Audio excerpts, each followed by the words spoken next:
ভাই আমার জামাটা নিলি, ওটা দিবি না? আরে এই তো সবে নিলাম কিছুদিন আগে, 1 বছর মতো।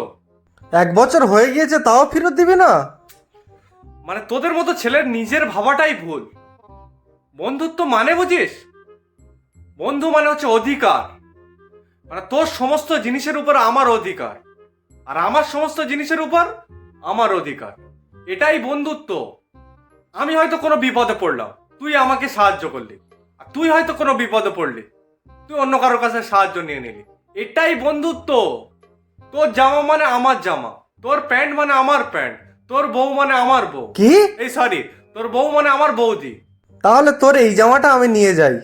এই ওটা রাখ, রাখ ওটা রাখ, ওটা আমার জামা, রাখ রাখ। তুই তো এক্ষুনি বললি যে তোর জিনিস মানে আমার জিনিস। আরে আমি বললাম তোর সমস্ত জিনিস মানে আমার জিনিস, আমার জিনিস মানে তোর জিনিস, এটা একবারও বলিনি। তাহলে তুই আমার জামাটাই ফেরত দিয়ে দে। ওটা আমি কোনোদিনও ফেরত দিতে পারবো না। কেন? কারণ আমি বন্ধু বান্ধবের কলঙ্ক হয়ে যাবো তাহলে। বন্ধু হয়ে যদি বন্ধুর জিনিস ফেরত দিই, তাহলে সেই বন্ধুত্বের কোনো দাম থাকে না।